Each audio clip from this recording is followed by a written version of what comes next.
Byrjun á þessu? Já, ég bara mjög ánægður. Við bara samfærandi og góð sigur. Þetta vantaði aðeins í Stjörnunni, svo sem líka hjá okkur, en kannski sjálfum okkur vestir að leipa svona aðeins inn í þetta og kannski gerum okkur segum að fara illa með færi og kannski smá svona aðeins hjá okkur en bara heilt yfir, bara nokkuð sáttur og svona góði kaflar, þetta er svolítið köflótt en góði kaflar hjá okkur og konið þetta 10 mörk yfir og getur farið 11-12 en svona fórum illa með færi en góð sigur og gott að ná í 2 punkta í fyrsta leik. Fyrsta korter í fyrri hálfleik og fyrsta korter í seinni hálfleik sem svona alveg til fyrirmyndar. Já, bara algjörlega. Varnarleikurinn í fyrri hálfleik fyrstu 15 þegar þeir voru 6-6, þá vorum við bara með mjög góð tök á þeim og Björki góð fyrir aftan og hann keyrir vel í bakið á þeim.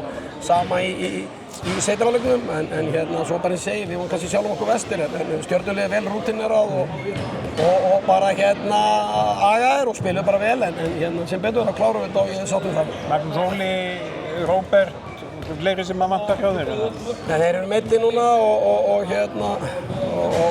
svona bara það eitthvað í Róbert en Magnús styttist í hann en ég veit ekki, kannski 2 vikur eitthvað svoleiðis.